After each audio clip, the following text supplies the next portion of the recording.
시편 105편 17절에서 19절입니다. 그가 한 사람을 앞서 보내셨으며 요셉이 종으로 팔렸도다. 그의 발은 착고를 차고 그의 몸은 쇠사슬에 메었으니 곧 여호와의 말씀이 응할 때까지라. 그의 말씀이 그를 단련하였도다. 아멘. 사람은요, 누구나 승리를 원합니다. 패배하고 싶은 사람이 어디 있을까요? 아무도 없을 거예요. 근데 그 승리와 패배가 이루어지는 모든 분야가요, 딱 국한되지 않고 공부도 또 운동도 직장에서도 사람은 다 본능적으로 승리라는 걸 추구할 겁니다. 물론 패배와 승리를 따질 수 없는 곳에서는 뭐 그걸 따질 수는 없겠지만 사실 간단한 거예요. 남들보다 인정받고 싶어 하는 게 본능이고요. 또 성과를 내고 싶은 것도 본능입니다. 또 칭찬받고 싶고 더 좋은 걸 누리고 싶어 하는 게 본능이잖아요. 그러면 그것을 위해서 우리는 세상에서 뭘 하죠? 노력하고 훈련합니다. 노력이란 건 간단한 거예요. 내가 제 시간에 그것을 이룰 수 없다면 그 시간이 넘은 이후에도 내 시간을 들여서라도 그것을 완성하기 위해서 노력하는 것이 이제 정말 노력인 거잖아요. 그리고 또 훈련이라는 것은 뭐죠? 내가 그것을 잘 하기 위해서 필요한 것들을 많이 준비하고 배우고 연습하는 것이 훈련일 것입니다. 쉽게 말해서 공부를 잘하기 위해서는 많은 책들을 보면서 훈련해야 되는 거고요. 운동을 잘하기 위해서는 힘을 기르거나 지구력을 기르거나 다양한 많은 것들을 길러야 한다라는 거죠. 세상에서는 이런 것들을 훈련합니다. 그런데 그리스도인이 승리를 얻기 위해서는 어떤 훈련과 노력이 필요할까요? 성경은 이렇게 얘기합니다. 고린도전서 15장 57절 말씀에 자막 없어요. 고린도전서 15장 57절 말씀에 뭐라고 나오냐면은 우리 주 예수 그리스도로 말미암아 우리에게 승리를 주시는 하나님께 감사하노니라고 성경은 기록합니다. 성경은 승리가 하나님께 있음을 얘기하는 거예요. 근데 그 승리의 이야기의 앞부분, 제가 읽었던 앞부분에 우리는 주요한 단서가 있는데요. 우리 주 예수 그리스도로 말미암아 승리하게 된다라는 거예요. 그래서 성도의 승리는 예수님을 말미암은 승리인데 누구로 인한 승리인 거예요? 하나님으로 인한 승리인 거죠. 그래서 우리는 하나님께 우리는 승리를 약속받은 사람입니다 라고 고백할 수 있겠죠. 아닌가요? 너무 잠잠하셔가지고. 근데 하나님께 승리를 약속받은 사람인데요, 우리가 이것을 위해서 또 하나 노력해야 될 게 있어요. 우리 다 아는 겁니다. 말씀을 가까이 해야 된다라는 거죠. 그래서 하나님 말씀이 우리를 승리하게 한다라고 말씀이 증거하고 말씀이 얘기해 주는 거예요. 근데 성경 말씀을 쭉 읽다가 보면요, 발견하게 되는 게 있습니다. 바로 세상이 이야기하는 승리의 과정과 하나님께서 보여주시는 승리의 과정이 다르다라는 거예요. 세상은 뭐 어떤 도시로 가거나 큰 규모로 가는 것을 성공의 주요한 과정이라고 많이 말을 합니다. 근데 하나님은요, 그것에 제한되지 않으세요. 조금 전 제가 읽어드렸잖아요. 고린도전서 15장 57절 말씀 앞부분이 뭐라고 나와 있었는지 제가 다시 말씀드릴게요. 우리 주 예수 그리스도로 말미암아라는 겁니다. 그래서 성도의 승리는요, 예수 그리스도, 그 우리 주 예수 그리스도에게 얼마나 잘 말미암는지, 우리 주님과 얼마나 우리가 꼭 붙어 있는지가 승리의 이 요건이 된다라는 거죠. 그래서 그리스도인들은요, 세상 결과 때문에 막 좌절하고 기뻐하고 그렇게 동요되지 않아요. 왜냐하면 우리 주님이 나와 함께 하시면 내가 지금 힘들든지 기쁘든지 어떤 상황이든지 나는 승리하는 사람이기 때문인 거예요. 그래서 우리는 늘 겸손하게 살아가야 되는 사람인 거죠.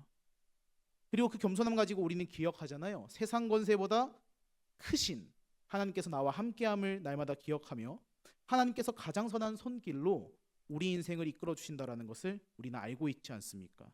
특별히 오늘 본문인 시편 말씀에서 이야기하는 이 요셉이라는 인물이요, 사실 정말 하나님께서 이 사람을 단련시켜 나갔던 인물 아니겠습니까? 그래서 오늘 저는 이 시간 요셉을 돌아보면서 하나님께서 요셉을 단련시켜 나가셨던 그 은혜의 말씀의 과정들을 함께 나누고 기억할 수 있기를 소망합니다. 그리고 또 간절히 원하는 것은 요셉을 단련시켰던 그 하나님 말씀이 우리 또한 더 믿음 안에 강건할 수 있도록 단련하는 은혜가 우리 모두 가운데 누려지시기를 예수님의 이름으로 축복합니다. 요셉을 한번 기억해 보시죠. 요셉을 이야기하기 전에요, 야곱을 이야기하지 않을 수가 없어요. 야곱은 참 험난한 인생을 살았던 사람입니다. 창세기 47장을 보시게 되면 야곱이 바로 왕 앞에서 자기 인생을 이렇게 표현해요. 내가 참으로 험악한 세월을 살아왔습니다라고 말합니다. 야곱을 한번 기억해 보세요. 믿음의 가정에서 자랐어요. 근데 믿음의 가정, 아빠 이삭, 엄마 리브가에서 잘 자랐는데 한순간의 사건으로 형 에서를 피해 도망가게 되잖아요. 저 외딴 곳 외삼촌, 잘 보지도 못한 외삼촌 라반이 있는 하란이라는 곳으로 도망가게 됐지 않았습니까? 근데 이 야곱이요, 어렸을 때부터 자신의 할아버지 아브라함과 아버지 이삭에게서 숱하게 믿음의 얘기를 들었을 거예요. 근데 정작 야곱이 어머니와 아버지와 함께 있던 그 장소에서는 하나님을 경험하지 못했어요. 근데 자기가 정말 내 원이 아니라 할 수 없이 도망갔던 그 도망길 여정에서 야곱은 처음으로 하나님을 체험하게 됩니다. 근데 하나님을 체험했다면요, 야곱의 인생이 좀 이렇게 순탄하게 지나갔으면 우리 보통 사람들의 생각처럼 이루어졌을 것 같아요. 근데 우리 잘 아시잖아요. 야곱이 그 하란으로 가는 길에서 베델에서 하나님을 만나는 꿈을 꾸는 걸 경험하지만 야곱은 하란에 가서 어마어마하게 고생해. 외삼촌 라반이요, 세상에 이렇게 아주 혹독하게 이 조카를 굴려 먹을 수가 없어요. 사기쳤잖아요. 야곱이 정말 사랑했던 여인 라헬이 있었는데 라헬을 위해서 7년 동안 일을 했어요. 그래서 7년 동안 일을 하면 내가 라헬을 너에게 아내로 주겠다라고 했는데 정작 야곱이 7년 동안 일하고 아내를 맞이했는데 맞이한 아내를 아주 불 켜고 보니까 누구예요? 첫 번째 딸 레아였어요. 야곱은 라헬이 예쁘장해서 좋아했는데 레아는 예쁜 캐릭터는 아니었던 것 같아요. 좀 덩치도 이렇게 있는 것 같고. 야곱이 화들짝 놀라잖아요. 아니 외삼촌, 어떻게 외삼촌이 나한테 이럴 수 있습니까? 그런데 라반이 시침이 뚝 떼면서 우리는 원래 그런 전통이 있어 라고 하잖아요. 이게 말이에요, 방구예요? 말 안 되는 거잖아요. 근데 외삼촌 라반이 그냥 정말 이렇게 물에 물 탄 듯 술에 술 탄 듯 넘어가요. 그리고 7년 더 일을 해라고 합니다. 야곱이 14년을 일을 해요. 그러면서 정말 우여곡절 끝에 자기가 원하는 라헬을 드디어 아내로 맞았어요. 근데 아내가 둘이에요. 자, 아내가 둘입니다. 그럼 이 둘이 자매지만 사이가 좋을까요, 나쁠까요? 어떻게 좋겠어요? 남편 하나잖아요. 질투를 안 할 수가 없고 시기를 안 할 수가 없게 되잖아요. 그것이 어디서 나타나냐면 자녀를 가지는 문제에서 나타나잖아요. 레아는 하나님께서 그래도 긍휼을 베풀으셔가지고 레아에게는 자녀가 순풍순풍 나오게 하시는데 라헬은 아이가 안 생겨요. 그래서 라헬이 막 시기하면서 자신의 첩을 보내가지고 야곱에게 아이를 얻게 하고 정말 어렵게 얻었던 그 아이가 있었는데 이 아이를 낳다가 라헬은 또 죽잖아요. 야곱이 대가족을 꾸리게 되었긴 했는데요, 자기가 정말 사랑했던 여인은 죽어요. 많은 아이들이 있어요. 그리고 또 외삼촌 라반에게서 이렇게 오랜 시간 일을 하고 나올 때에도 이 외삼촌 라반이 그냥 안 보내줍니다. 노동의 대가를 정당하게 주지 않으려고 그래요. 그래서 야곱이 딜을 하죠. 외삼촌 라반과 외삼촌, 내가 이렇게 열심히 일했는데 나에게 이런 대가는 정당하게 주셔야죠 라고 얘기하는데 라반이 꼼수 쓰잖아요. 그래서 우리가 잘 아는 사건 나오잖아요. 야곱이랑 라반이 외삼촌, 이렇게 점박이 양들은 내가 하겠습니다. 그렇지 않은 것들 외삼촌 하십시오라고 했는데 라반은 그렇게 되겠냐라고 했는데 그렇게 돼서 아이고야 이렇게 하는 얘기, 그게 야곱의 얘기였었죠. 근데 이 야곱이요, 그 험난한 세월을 지나가면서 계속해서 마음속에 안타깝고 슬프고 두려움의 감정이 늘 있었어요. 자기가 정말 사랑했던 여인 라헬을 잃어버렸던 거잖아요. 그래서 야곱이 12명의 자녀가 있었는데 요셉과 베냐민이 라헬에게서 나온 아이지 않습니까? 이 둘을 볼 때마다 생각나는 거. 그러니까 이게 차별적인 사랑으로 계속 갔던 거죠. 특별히 요셉을 우리 잘 아시잖아요. 요셉은요, 정말 야곱이 차별적으로 사랑했었어요. 그러니까 우리 첫째부터 열째까지는 다 일반 그냥 이렇게 거무직직한 옷을 입었다면은 요셉은 특별해요. 요셉 너는 일로 와. 그래서 우리 지금으로 따지면은 흔히 명품 같은 거잖아요. 색동옷이라는 가장 화려한, 만들기 힘든, 누가 입어도 이거는 화려한 태가 나요. 그런 옷을 요셉한테만 입혀주니까 형들에게 시기받고, 우리가 잘 아는 것처럼 세상에 버림받잖아요. 그리고 애굽의 노예로 팔려가지 않습니까? 그 쉽지 않은 과정 가운데에서 하나님께서 요셉을 온전히 인도해 주셨다면은 그래도 하나님이 이 정도로 요셉을 그치게 하셨구나 싶은데, 우리 잘 알지 않습니까? 애굽에서도 인정받는 종이 되었지만 한순간에 보디발의 아내의 계략에 빠져가지고 감옥에 갇히게 돼요.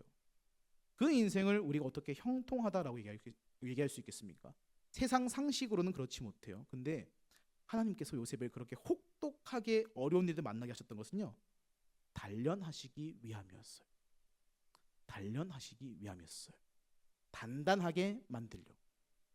그러면 하나님께서 요셉의 인생 가운데 어떻게 말씀으로 그를 단련하게 하셨을까요? 저는 그 첫 번째로, 말씀이 단련하는 은혜는요, 죄를 깨달아서 죄로 멀리하게 만든다라는 겁니다. 자, 지금 약간 졸리신 것 같은데, 이제 다시 말씀드려볼게요. 말씀이 우리를 단련할 때 그 첫 번째 은혜는요, 말씀이 우리에게 죄를 깨닫게 하고 그 죄를 멀리하게 만든다라는 거예요. 제가 올해 굉장히 신선한 이제 미국 CCM 찬양을 한 곡 들었어요. 이게 올해 발표됐다고 하던데 제목이 더스티 바이블이에요. 뭐냐면 먼지투성이의 성경책이라는 제목이 됩니다.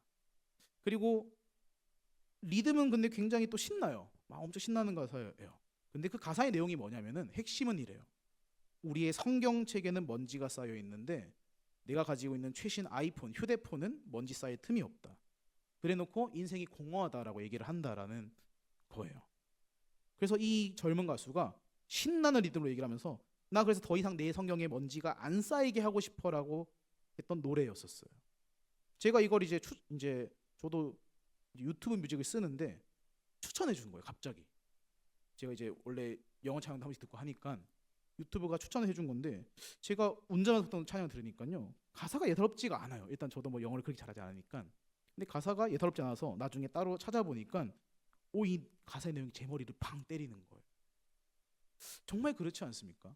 성경이 하나님 말씀이라고 하는데, 생명의 말씀이라고 하는데, 우리의 성경책은 안 편지 오래됐고 책장에 고이 모셔 있고 아주 신주단지처럼 한 번도 손대지 않고, 혹은 그런 모습은 우리 가운데 없냐라는 거예요.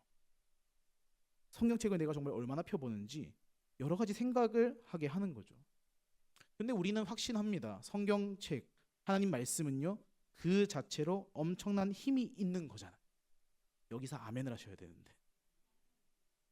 근데 그 하나님 말씀이요, 이게 그냥 내가 소지하고 있다고 해서, 그냥 짧게 읽었다라고 해서, 말로 들었다라고 해서 끝나는 게 아니라, 성경책이 나에게 가장 강한 힘으로 나타나야 되는 것은 삶으로 실천되어지는 거예요.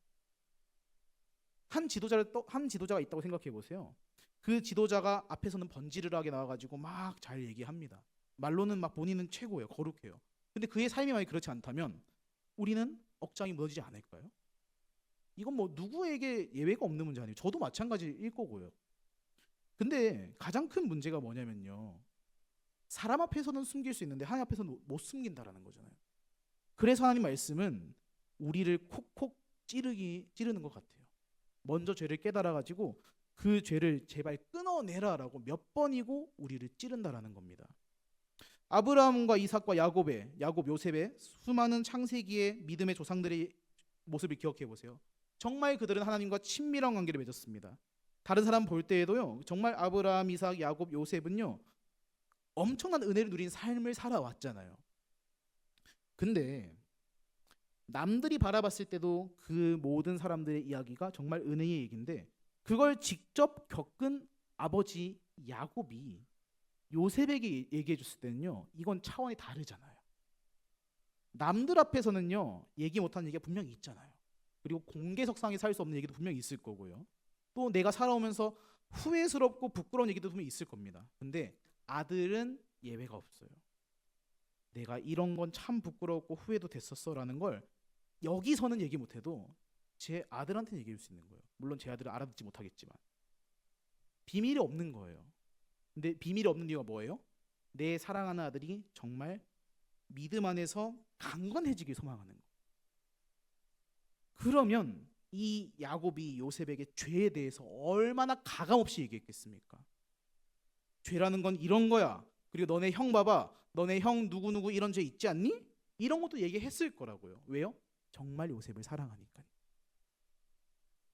요셉이 그 얘기를 들으면서 어떤 걸 생각했을까요? 나는 저렇게 하지 말아야지. 난 죄를 멀리 해야지. 근데 그래서 요셉도요.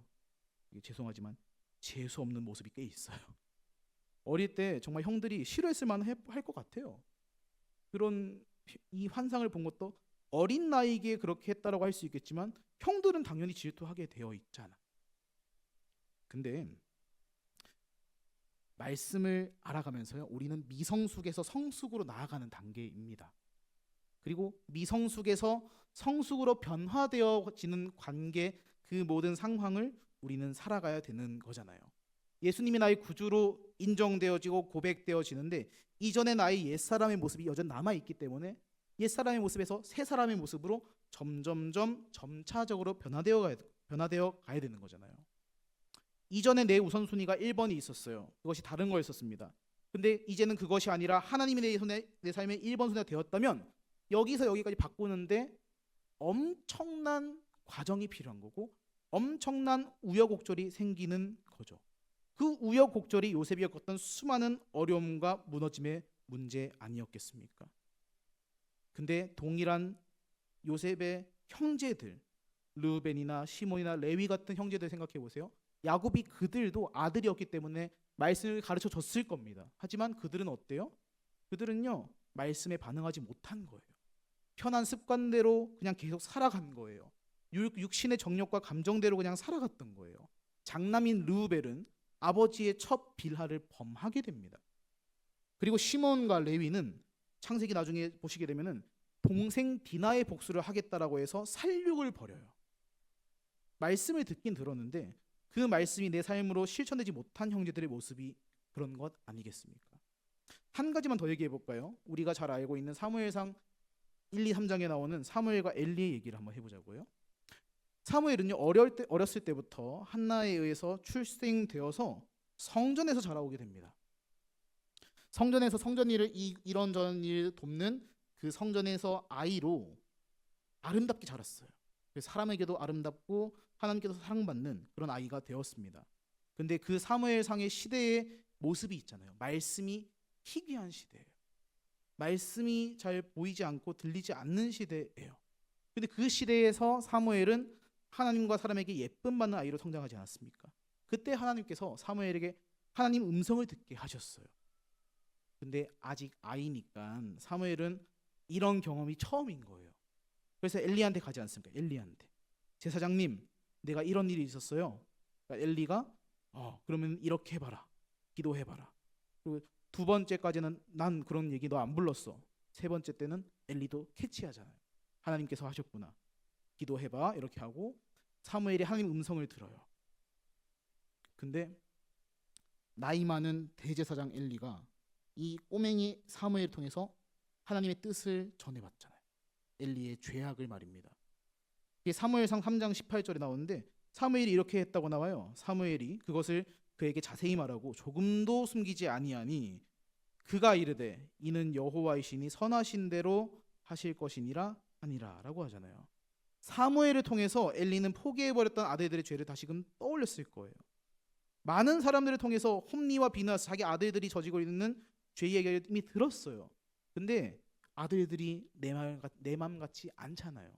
아무리 타이르고 혼내도 고쳐지지 않는 아들의 모습을 보면서 방관했던 게 엘리였었잖아요.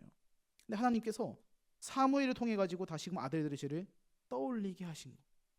그리고 엘리는 제사장으로서 알고 있어요. 하나님께서 원하시는 바를 말입니다. 아들들을 회개하게 해야겠구나라는 거예요. 하지만 엘리의 모습 어땠는지 아세요? 좀 실망스러워요. 말씀을 알기 때문에 내가 충분히 그걸 동의하고 하나님께서 선하신 대로 하실 거다라고 하지만 아들의 죄를 꾸짖고 타이르며 혼내지는 못한 거예요. 정확히는 변화시키지 못한 거죠. 사무엘은 그러면 이런 모습을 보고 그냥 무너졌을까요? 아니에요. 사무엘상 3장 19장 20절 말씀을 제가 읽어드릴게요. 사무엘이 자라매 여호와께서 그와 함께 계셔서 그의 말이 하나도 땅에 떨어지지 않게 하시니 단에서부터 브엘세바까지의 온 이스라엘이 사무엘은 여호와의 선지자로 세우심을 입은 줄을 알았더라. 사무엘은요, 나이에 상관없어요. 말씀 가운데 깨닫고 하나님과의 사귐을 가짐으로 세상에 단에서부터 브엘세바까지는요, 서울에서부터 부산까지 느낌이에요. 온 이스라엘의 모든 사람들이 이 사무엘이 하나님의 선지자로 세우심 받았구나라는 걸 알았다는 거예요. 왜요? 말씀으로 세워졌기 때문에. 하나님 말씀은요, 죄로 죽을 수밖에 없던 모든 영혼들을 살릴 힘과 능력이 있습니다. 한 번 더 아멘 하셔야 되는데, 이 말씀을 통해서 우리는 우리의 길이요 진리요 생명 되신 예수님을 알 수 있고, 그 말씀을 통해 우리는 예수님이 온 인류의 나의 구원자 되심을 분명 깨닫게 되지 않습니까? 그 구원의 은혜와 사건은 강력해요. 그리고 내 영혼을 뒤흔들어 놓아요. 때로는 잔잔하게 내 인생에 자연스럽게 스며들 수도 있어요. 하지만 그 구원의 은혜를 누린 후에 우리에게 모습이 중요한데, 성경은요 계속 얘기해요. 레위기 19장 2절 말씀에서 하나님께서 이스라엘 백성들에게 이렇게 얘기하시거든요. 너는 이스라엘 자손의 온 회중에게 말하여 이르라. 너희는 거룩하라. 이는 나 여호와 너희 하나님이 거룩함이니라. 하나님 우리에게 동일하게 말씀하십니다. 거룩하라라고 말입니다. 그것은 죄로부터 멀리 떨어지라라는 거예요. 요셉과 사무엘의 믿음을 굳건히 세우시고 또 그들의 영혼을 굳건히 세우셨던 그 하나님의 은혜의 말씀의 역사가 오늘 우리 가운데도 동일하게 누려지시기를 간절히 소망합니다. 두 번째로 마지막으로 말씀드릴 것인데요, 하나님 말씀이 우리를 단련하실 때의 모습이 있는데 바로 미래를 바라보게 한다라는 거. 자, 점쟁이가 되게 한다라는 거 아니고요, 하나님께서 미래를 꿈꾸게 해주신다라는 거예요. 다시 한번 요셉을 기억해 보시죠. 요셉의 인생 가운데 정말 얼마나 험난하고 힘든 일이 많았습니까? 그리고 말씀드렸잖아요. 요셉의 그 모든 어려움이 정말 애굽의 감옥에 갇히게 되는, 전 그걸로 정말 펑 터질 것 같아요. 제가 말씀을 읽으면서 내가 요셉이라면 어땠을까라고 했을 때 저는 이미 감옥 갔을 때 정말 좌절할 것 같았었어요. 근데 하나님께서요, 세상에 이 요셉이 감옥에 가서요 이런 모습을 보이게 하세요. 창세기 39장에 제가 3번 읽어드릴 건데 2절, 21절, 23절 읽어드릴게요. 여호와께서 요셉과 함께 하심으로 그가 형통한 자가 되어, 그리고 여호와께서 요셉과 함께 하시고 여호와께서 그를 범사에 형통하게 하셨더라라고 말씀합니다. 형통한 사람이 되었대요. 하나님이 함께한 사람이 되었대요. 그러면 우리는 상상하게 되어 있어요. 자유를 얻었나? 이제 더 이상 방해물이 없나? 하지만 요셉은 여전히 감옥에 있었어요. 근데 성경은 얘기합니다. 감옥에 있는 요셉이지만 그가 형통한 사람이다. 감옥에 있지만 그가 하나님과 함께한 사람이다라고 말하는 거예요.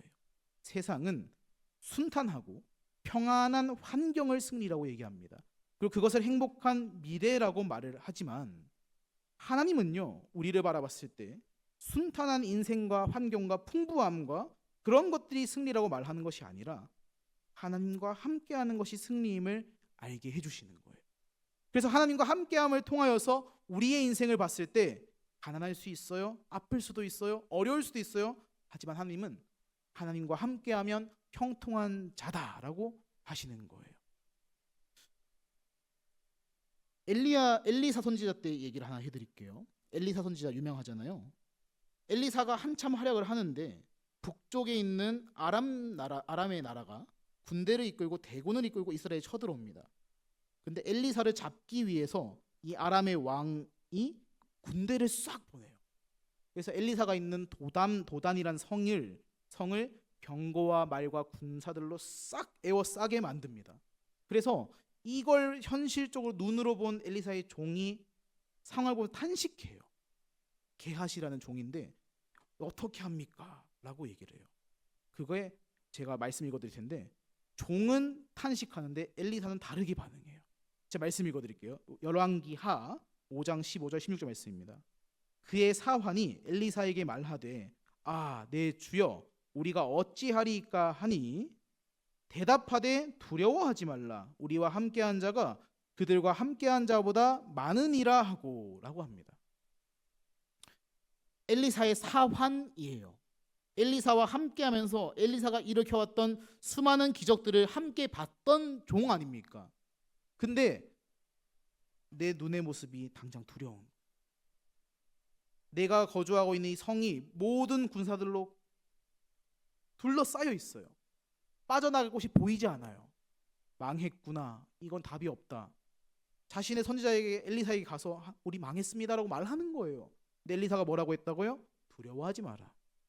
두려워하지 마라. 보이는 건 너가 그렇게 보일지 몰라도 그 보이는 군사보다 나와 우리와 함께한 자가 더 많다라고 하는 겁니다. 믿음의 눈이 중요한 거예요. 그리고 천국 소망으로 굳건한 확신 가운데 살아가는 게 중요한 거예요. 근데 그게 내 힘으로 안 돼요. 말씀으로 가능하게 돼요. 그래서 이 엘리사의 종은 영에 속한 사람으로 살아가는 모습을 보였지만 정작 자신의 모습은 여전히 육에 속한 삶이었었어요. 근데 엘리사가 내 이놈 혼날래? 이게 아니라 포기하지 않잖아요. 두려워하지 마 게하시야. 우리와 함께한 자가 더 많다라고 하는 거예요. 그래서 엘리사가 어떻게 일하냐면요, 그를 위해 기도해줘요. 그게 열왕기하 6장 17절에 나와 있는데, 기도하여 이르되 여호와여 원하건대 그의 눈을 열어서 보게 하옵소서 하니라고 기도해 줍니다. 게하시가 그래서 그 기도를 통해 영적 눈이 팡 뜨게 돼요. 세상에 성을 둘러싸고 있는 군대는 말과 병거와 그런 것들이 있지만 우리 엘리사 뒤에는 불병거가 있고 하나님의 군대가 나와 함께하는구나를 보게 되는 거예요. 그래서 게하시는 그 영적 시선으로, 눈으로 확인한 이후에 두려움을 떨쳐버리게 된 것 아니겠습니까? 사랑하는 성도님들, 우리 성도님들의 인생 가운데, 현실 가운데, 상황 가운데 어떤 어려움과 문제들이 나의 믿음을 발을 붙잡고 있는지 저는 다 알 수 없습니다. 하지만 오늘 성경은 얘기합니다. 두려워하지 마라. 두려워하지 마라. 두려워하지 말라. 왜요? 하나님이 나와 함께 하시기 때문 아닙니까? 그리고 우리는 그것을 날마다 확실할 수 있는 방법이 뭐라고요?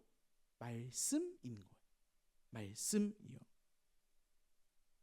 우리 사랑하는 성도님들, 그 말씀의 은혜로 충만하게 살아가시기를 예수님의 이름으로 축복합니다. 마지막으로 얘기해 드릴 건데요, 마태복음 28장 17절부터 20절까지 말씀을 읽어드리고 제가 짧게 얘기해 드릴게요. 마태복음 28장 17절부터의 말씀이 이렇게 나옵니다. 예수를 배웁고 경배하나 아직도 의심하는 사람들이 있더라. 예수께서 나와 말씀하여 이르시되 하늘과 땅의 모든 권세를 내게 주셨으니 그러므로 너희는 가서 모든 민족을 제자로 삼아 아버지와 아들과 성령의 이름으로 세례를 베풀고 내가 너희에게 분부한 모든 것을 가르쳐 지키게 하라. 볼지어다 내가 세상 끝날까지 너희와 항상 함께 있으리라 하시니라.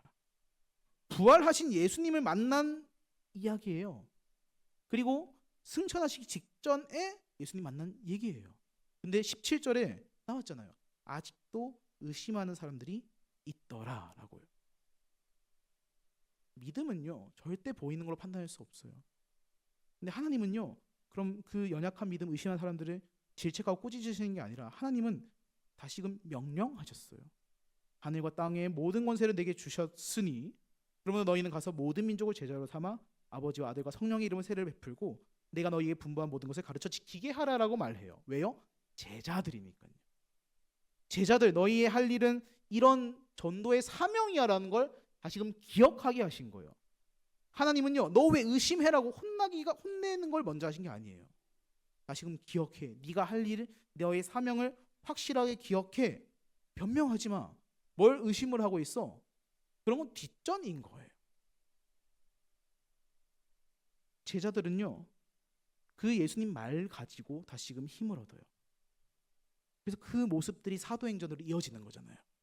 예수님 승천하시고 천사를 통해 얘기 듣고 마가의 달 앞에 성령을 체험하고요. 그 성령을 힘입어서 모든 사역들을 완성해 나간 사람들이 제자들이잖아요. 성령을 힘입은 거예요.